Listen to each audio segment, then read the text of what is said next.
Welcome to the next episode of the Fit and Healthy Sioux Falls podcast. I've got a great friend here, Angela Kennecke, that is joining us today. And so we are going to dive in and really open up your eyes to a lot of information today. So let's dive into today's episode.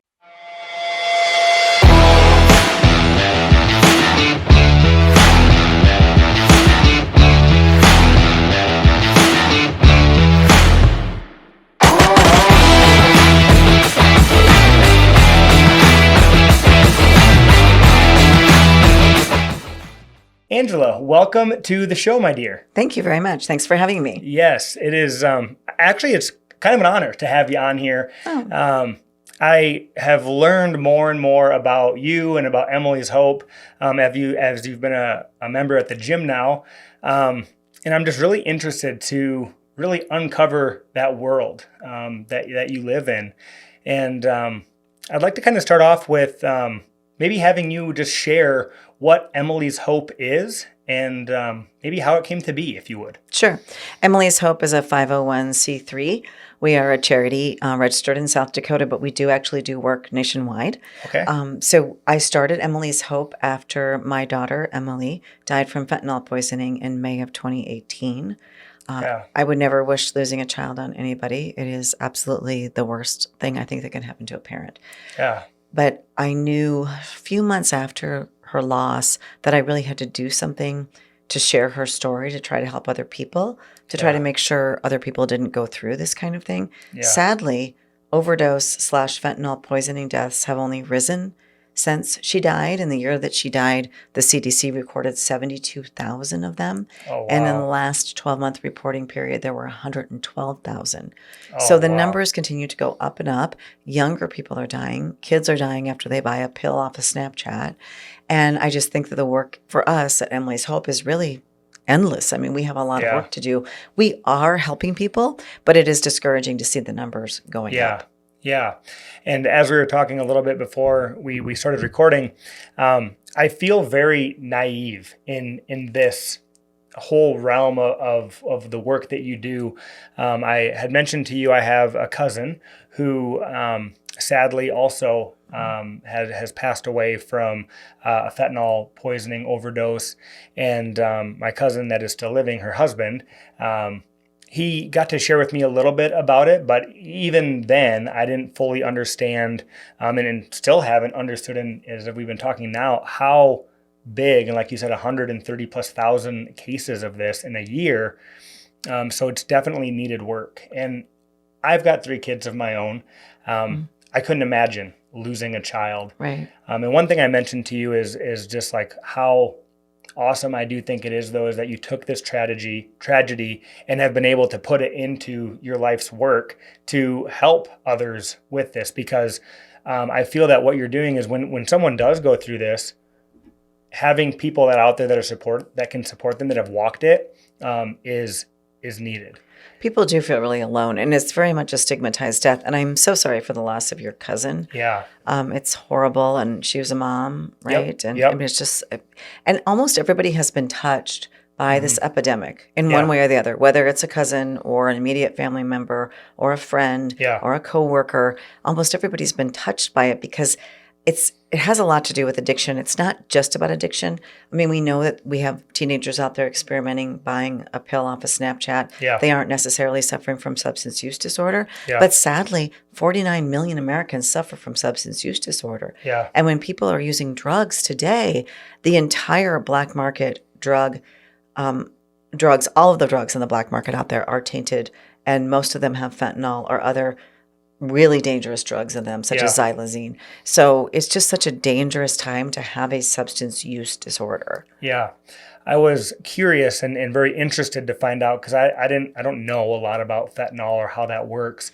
And you had kind of cued me in a little bit on fentanyl and how much fentanyl it takes to kill a human, and that statistic that you share with me was just mind blowing. So if you could share with us, what is that, the statistic, and then also too, how much fentanyl can be in some of these drugs? Right. So fentanyl is a synthetic opioid. So it's made in a lab, and the raw ingredients are coming into Mexico from China, sometimes India, and then the Mexican drug cartels are putting it into drugs every drug that they make, sometimes it's just, they might try to sell it as heroin, but it's pure fentanyl now. Okay. And the reason they're doing that is because it's so cheap. So if you think about heroin, you had to grow a crop of poppies and harvest it. You had to be a farmer. Fentanyl is synthetic. It's made in a lab. It's cheap. It's easy. Sometimes they're putting it together in the middle of the jungle and then they're shipping it. It's a huge multi-billion-dollar business. Sure. And they're shipping it into this country oftentimes through the post office, through UPS, through different vehicles. Sometimes it's coming in through tunnels under the border, sometimes through legal checkpoints, sometimes through ships and planes, getting here a lot of different ways. Yeah. Once it's here, it's typically dealt by Americans to other Americans. Okay. Many times those people selling it have a substance use disorder problem themselves. Yeah. It's just such a vicious cycle and such a horrible thing that's happening. And it feels sort of insurmountable. Yeah. Right? It feels like, and I mentioned to you before we started recording, it takes about what's equivalent of 2 grains of salt of fentanyl to kill you. And I tell that to high school students all over the nation. Yeah. And just today we had a story on Emily's Hope. We follow the news about this kind of thing. Yeah. And we had a story today about how opioid analogs 25 times stronger than fentanyl are being found in Canada right now. So, and they've also been found in the United States and on other drugs like horse tranquilizers, big animal tranquilizers, xylazine. So it's just a really scary time to use anything. But of course, people with substance use disorder really can't help it because their brain has been hijacked by the need for these substances.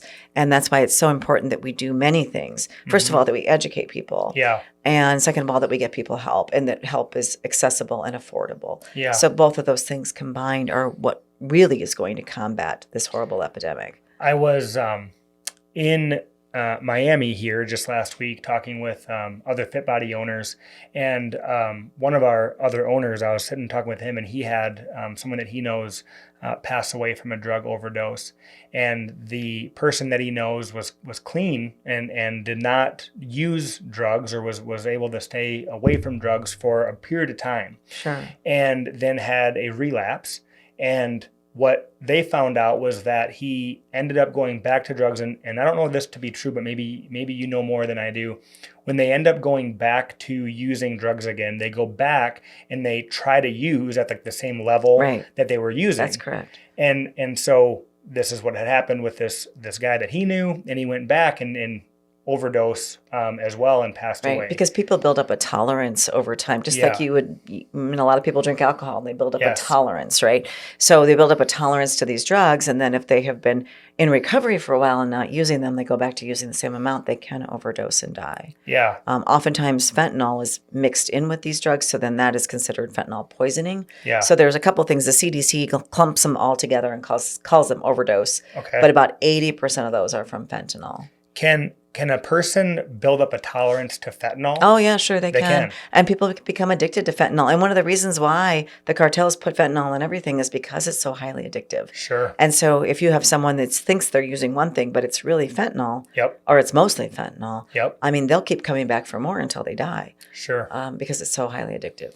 That's so sad to know. It is really sad, yeah. That people are making a business out of this. I know, out of human suffering and death. Yeah. Yes. And it is all about money and greed. I mean, the whole thing is.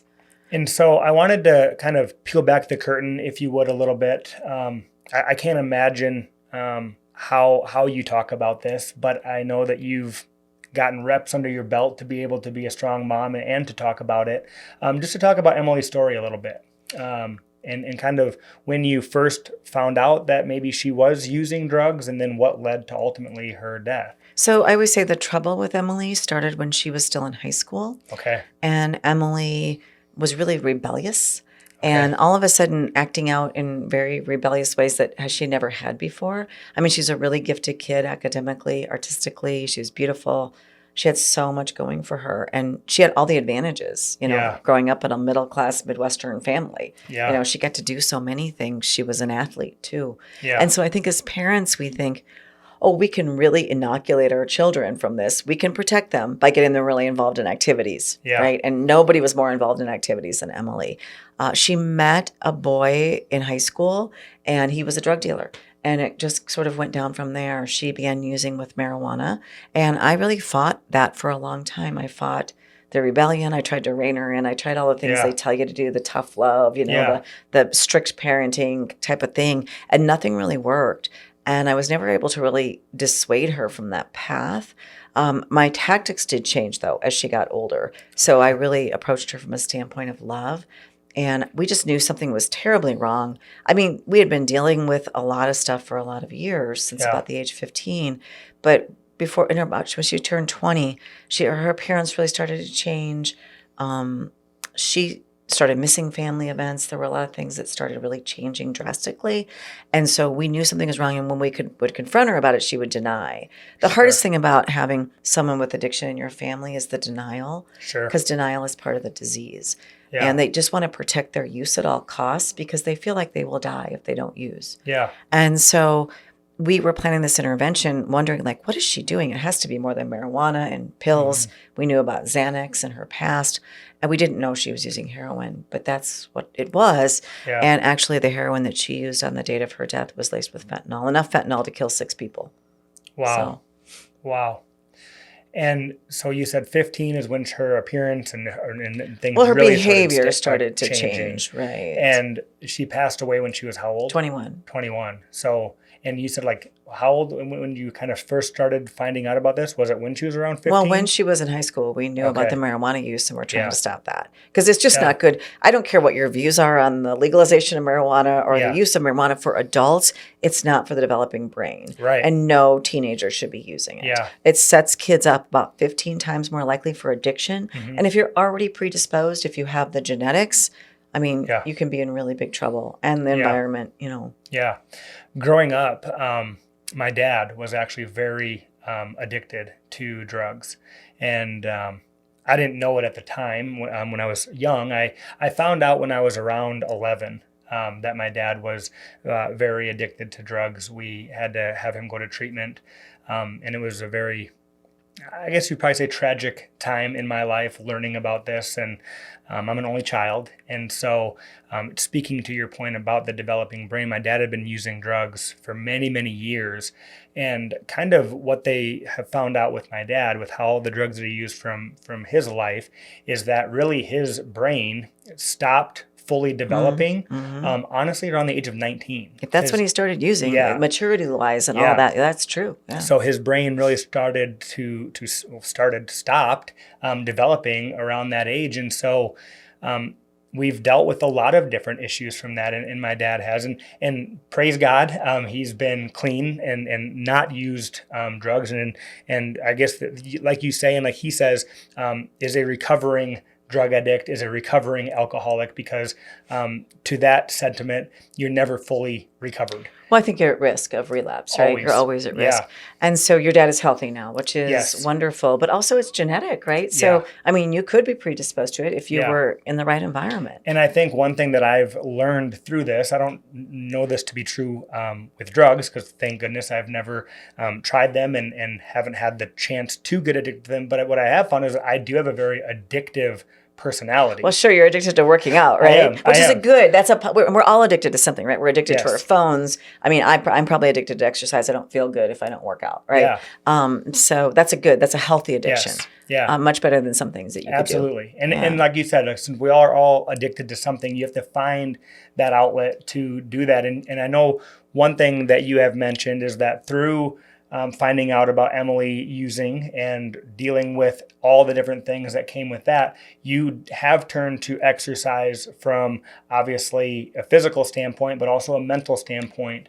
Right. And you've only been at Fit Body for like a year or so now. Right. So what has been your kind of journey with fitness to help with the mindset? Yeah.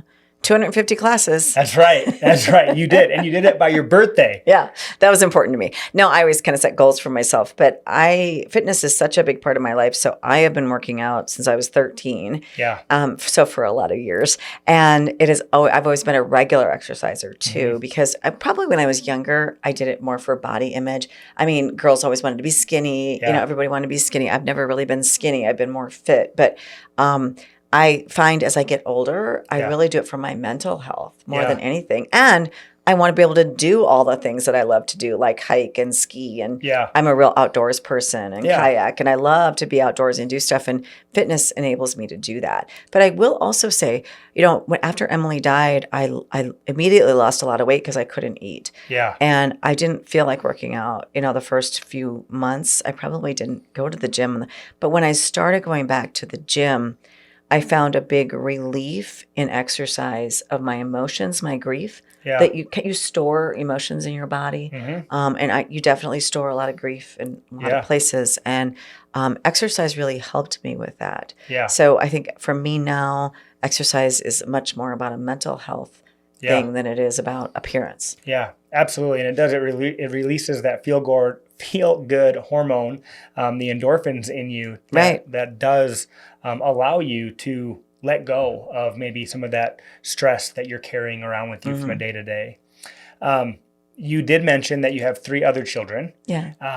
From ages, and I want to say, and I'll probably get it wrong. Early 20s. Early 20s. Emily was the oldest. She was. I got the chance to meet your boy, Adam, right? Yeah. He came and worked out, and you said he's like in Italy now. Yeah. Studying abroad. And he's a big workout buff too. Yeah. He likes to lift weights. Yeah. So. Well, I'm sure for them too, losing a sibling, working out. Losing a sibling is really, really tough. I can't imagine. Especially when they were all in high school when this happened. And it was, it's such a stigmatized thing. I mean, I think they got a lot of support from the community. Mm-hmm. Thank goodness. I don't think they've ever had anybody say anything mean or stigmatizing to them. Yeah. But it's still been really tough. But I think the charity has helped everybody in their own way. Yeah. So, for example, my sons volunteer at all the charity stuff, and my son Adam writes papers about it, and has helped other nonprofits because he's so excited about the nonprofit world. And my daughter Abby is an animator illustrator, and so with our curriculum, you mentioned you have 3 little kids. Yes. How old are they? We've got 13, 11, and 7. Okay, so not that little. No. You're on the cusp of all the teenage stuff. I know. We feel like prevention is so important. When Emily was young, I did a special for Kello on the meth epidemic. Oh, wow. And I made her watch it. And she was always anti-meth. She learned so much from that special that we did, just presenting, this is what is happening in our community with meth, and this is what is happening with people. But she didn't get the whole message. Yeah. So I really had this idea, and I had so many professionals come alongside me to help develop the Emily's Hope Substance Use Prevention Curriculum, K through 5. Oh, so we're now in 4 states before 6,000 students. And we're developing the 6 through 12, but the K through 5 is out there, and it's part of our mission for free for any school. And Emily's sister Abby helps illustrate the books, and she's helped with the animation series because that's in her wheelhouse. Schools will purchase these books? The books, we actually provide 1 book per section, so we give them the books too. Okay. They get the curriculum, and they can incorporate that in their lessons, and there are 8 lessons in 3rd, 4th, and 5th grade, and a fewer lessons in kindergarten through 2nd.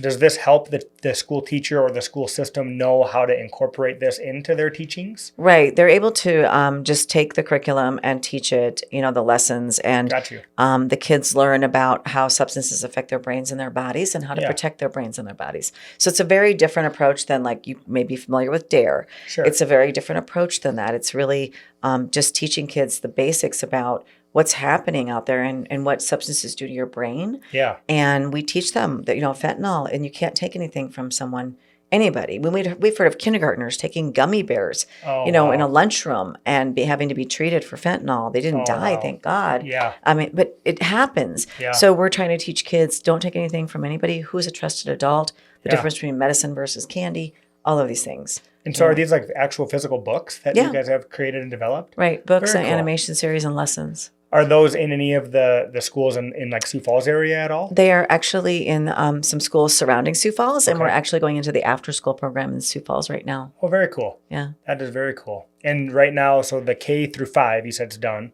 and you guys are working on developing 6 through 12. Yeah, companion 6 through 12. We wanted to start with the elementary school because there are really only a couple of curriculums out there in the nation that are even anything like this that are teaching kids at a young age. Well, and I think, too, that, yes, that, but also, I mean, you seen firsthand the help that it helped with Emily with when you did the reporting on meth. Mm-hmm. And so, I mean, that's anecdotal, and we're studying this curriculum, to prove that it works. Yeah. So we're in the process of our second year of doing that, studying the curriculum. Yeah. But we just feel like with what's going on out there and with kids having access, to buying pills off of things like Snapchat, and kids get phones at younger and younger ages. They do. And kids are so comfortable taking pills. We're in a pill society, right? Yeah. So we just got to teach them that you can't take anything that doesn't come from your trusted adult. Yeah. Well, I just think it's so wild. You say that where the kids are getting phones at so young. My youngest is 7, and he loves watching the little YouTube shorts or whatever. And now every TV that you own is a smart TV, and you've got access to the YouTubes or whatever. And the other day I had to have a long conversation with him because he was just innocently watching a YouTube short channel or whatever these things are. But it goes from like watching innocent video game, whatever, to next thing you know, like inappropriate X, Y, or Z. I know. They're exposed to so much, Yeah. I mean, kids are. And that's why we feel like you have to get the kids younger while their teachers and their parents have more influence on them than their peers and social media or their phones. Yeah. I think that's very cool. So if a school, do schools reach out to you guys or do you reach out to schools? Both. I mean, both. So we're in 4 states right now. So we're in Minnesota and several surrounding states, and some on the coast too now are inquiring about us. So that's very cool. Yeah. And so what are some of the programs that Emily's Hope offers?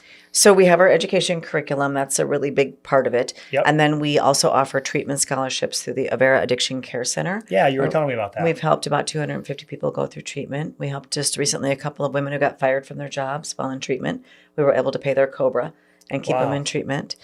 So the stigma is definitely alive and well. We have a support group for people who've lost someone to a loved one or overdose. And I write a blog. We have a headline service. We have a podcast, Grieving Out Loud, which deals with the topic of grief. It deals with overdose and fentanyl poisoning and also addiction. Yeah. So we're in our 6th season now. Yeah. And that's Grieving Out Loud? Grieving Out Loud. On all platforms? All platforms. Yeah, very cool. Yeah, we've been doing it for a while, and unfortunately the audience keeps growing because it's such a huge problem. You said 6 years, 6 seasons? So we're in our 6th season right now. Yeah, very cool. And then we're just starting up a new post-overdose response team. So that's brand new. It's not even up and running yet. Okay. But we are working with the state of South Dakota on that. So we would respond in Minnehaha and Lincoln counties to every overdose. Okay. Of a person who survives. Yeah. To try to get them help. Yeah.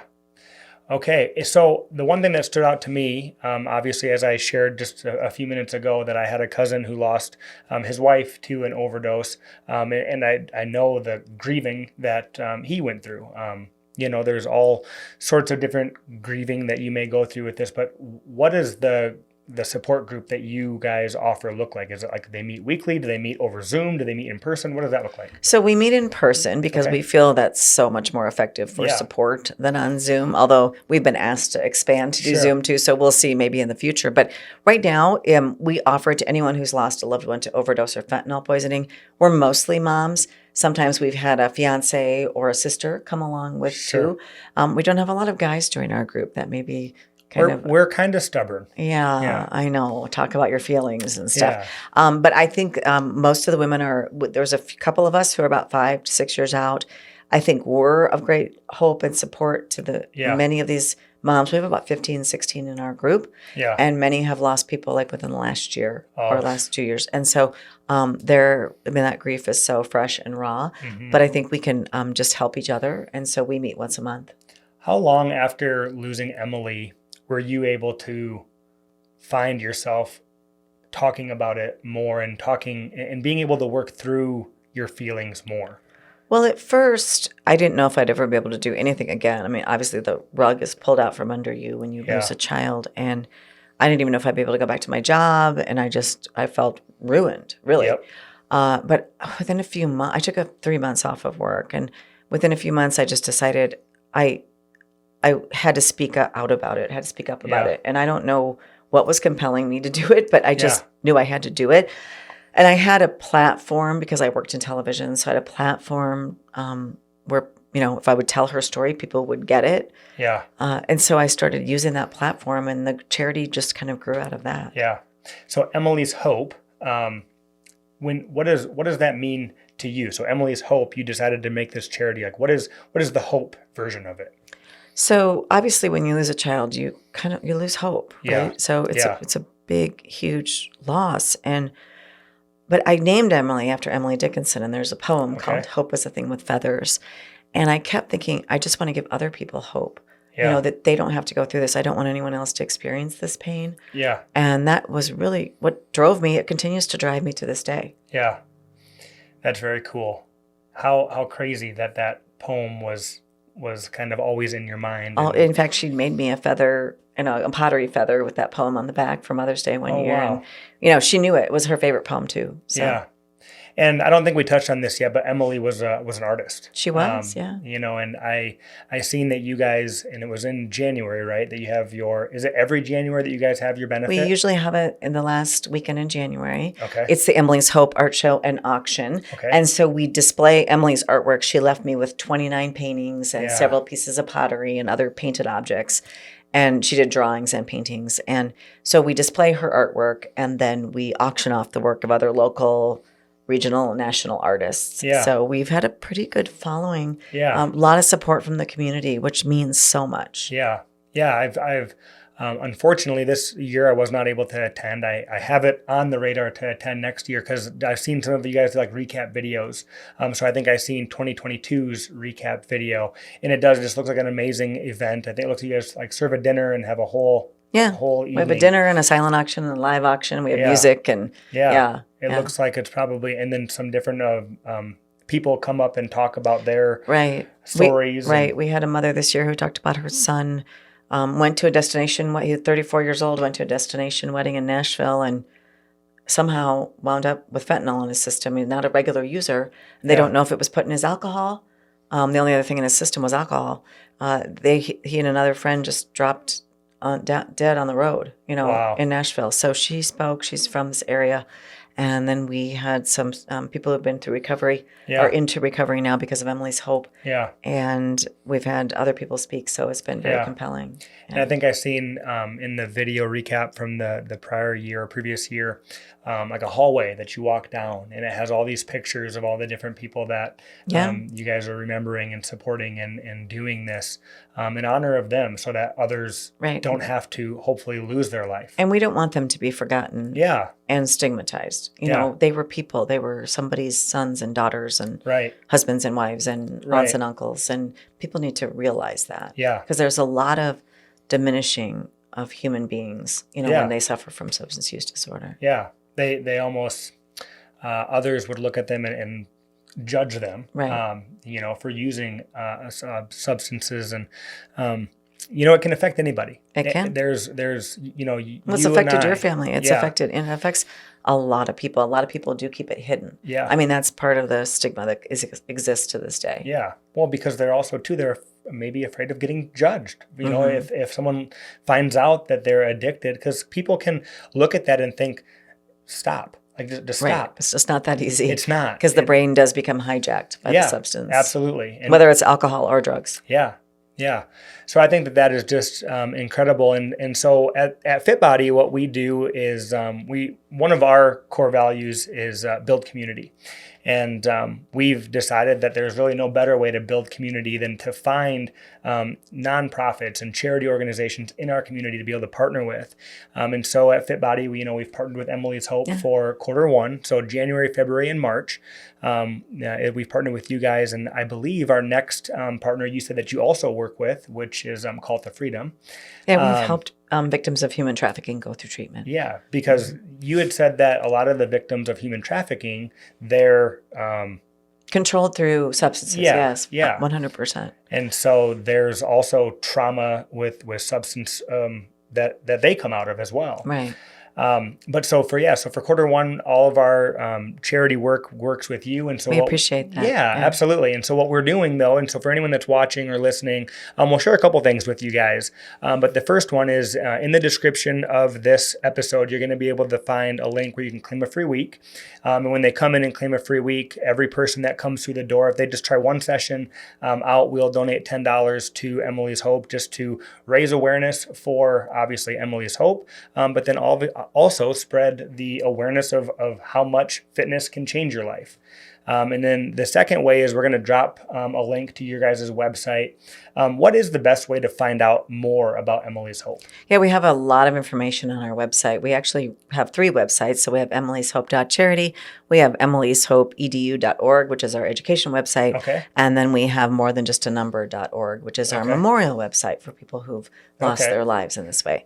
But emily'shope.charity has links to all of it and has all of our programs, everything that we're doing. Okay. emily'shope.charity. Okay. We'll put all 3 of those links in the description just so people can easily find them. I was talking with Carly, who is one of our coaches, and I know that you've had the pleasure of getting to know Carly. And she was telling me about your guys' billboard that you have in town that has a whole bunch of faces on there, remembering those that have passed. And then I just passed it, and it's on 41st Street, right? Right. By Shields. Is that correct? Right by the Grange, yeah. Oh, Grange 41st and Grange. Yeah. Yep, so a little bit closer to us down 41st. But I just think that the work that you are doing, and kind of as I mentioned before, how when tragedy strikes, there's multiple options. But one of the options is to take that tragedy and turn it into something that can really triumph in your life and in other people's lives. And I just want to give you praise for doing that. I know that's not why you do it, but I think it's amazing to use that to help others. Thank you. I've heard an analogy once, and I often use this when I speak to groups. I say there's 2 kinds of people in the world, bouncers and splatterers. Bouncers and splatterers. And so we all get pushed down into the pit of despair, and everyone's pit may look a little bit different, right? Yeah. Your loss or your whatever you're dealing with may be different than what I'm dealing with. Yes. But you have a choice whether you're going to splatter on the bottom of that pit or whether you're going to bounce back up out of that pit of despair. Yeah. And I think you do have a choice in your response. Yeah. And that's all you really have a choice about. You can't control things that happen in your life, necessarily. Yep. But you can control your response. Yeah, you can control your respond to it. I think that's a great analogy to look at. What else would you like to share, I guess, with those that may be struggling with grief, with just maybe even mental struggles through loss? What kind of tips could you share with someone that might be struggling with grief or mental loss? Well, our society doesn't have a lot of tolerance for grief, right? We give 3 days bereavement and then you're supposed to be over it. And obviously when you lose a child or a spouse or somebody very close to you, you're not going to get over it. You're never going to get over it. Yeah. The most you can hope for is to, move forward. Yeah. You're not going to be able to move on. You're going to move forward in your life. And hopefully you can come to a point where you accept the loss and you can still incorporate that person into your life. I mean, Emily's incorporated into my life. She lives on through her art. That's one of the reasons why using her art in the charity is so important. Yeah. But I would say seek out the help of qualified professionals. So important to get counseling for grief, and try to surround yourself with maybe people who are understanding rather than people who don't have understanding of it. There are people out there who've never experienced anything like this, and they just simply don't know. Yeah. And they don't always mean to be insensitive, but they certainly can be. Yeah. So we do our podcast. That's one of the reasons we do our podcast is so people know they're not alone and they can feel the camaraderie and know some of the things. And I write a blog too.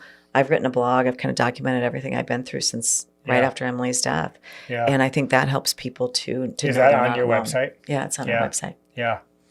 Is there any type of signs that a person, obviously with a lot of people dealing with their high school and teenagers and school is getting more and more difficult for kids. Is there any signs that a parent can look for to know that maybe their kid is getting into some type of behavior that needs to be addressed? Well, certainly a change in behavior, a change in grades, a change in friends. Whenever there's some drastic changes going on, something else is happening there. It may not be substances. It may be mental health. I mean, there are a number of things it could be. Yeah. But you definitely want to investigate that as a parent and not ignore it. Yeah. And I think just communicating with your kids and being able, I think communication is one of the biggest things that as we continue to live through these social media eras, communication. It's hard on kids though. Yes, it is. And it's it's communication getting lost. How to communicate with your kid. I remember when I was growing up, mom would pick me up from school and we'd have conversations together about how the day was. Yeah, you weren't on a phone. No, right? no. But now you have to like pull your children away from the phone and try to engage in conversation. And so it's getting lost. So yes, when there's a big change, make sure that you're addressing that with your kids. But I just think this has been amazing to look at, to really dive into what Emily's Hope does. You said your guys' organization started in 2019. What's next for Emily's Hope? Well, we keep growing. Yes. So yes. we'll see how much more we grow. We do know we have to finish our 6 through 12 education Yes. curriculum. We have a panel working on that right now of educators and healthcare professionals. And so we'll be putting that out there in the next year. Yeah. We're really excited for that. We're getting our post-overdose response team up and running.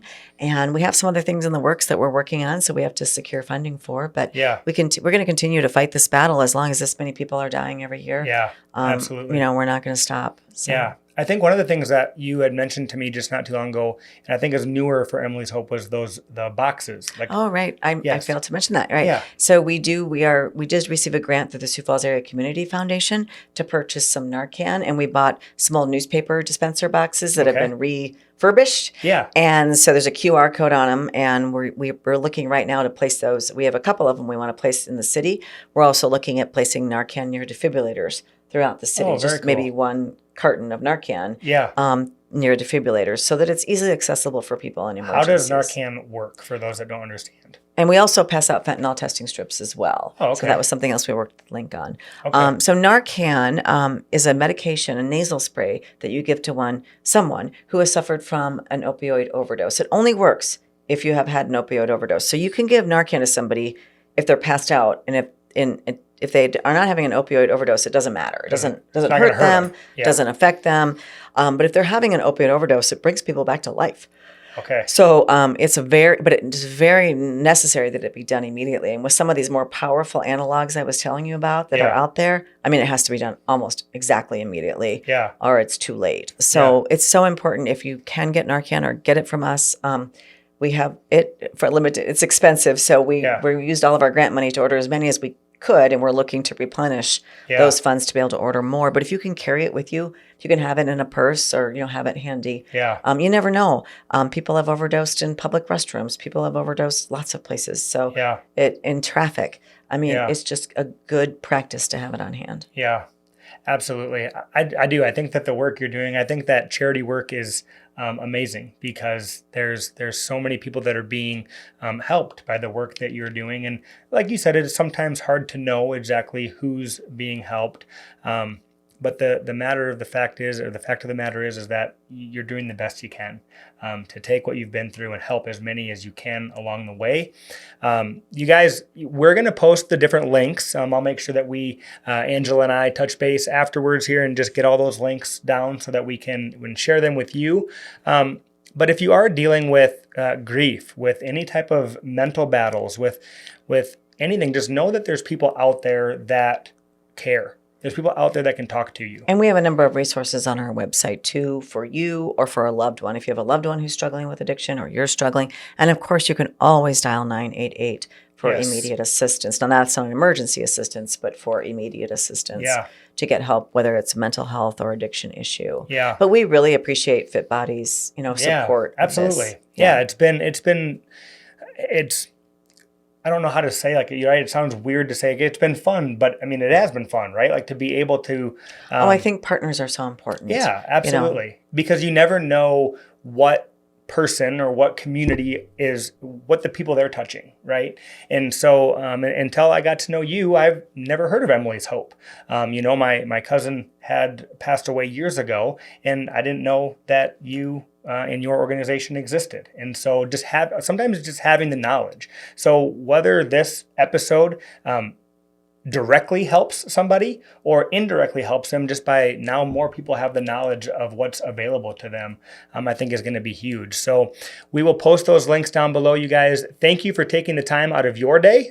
We know that time is one of the most precious things. And Angela, for you taking the time out of your busy day to come and chat with me, it's been awesome. And we're going to continue our work together. And so really this episode is being released like the beginning of March, I believe.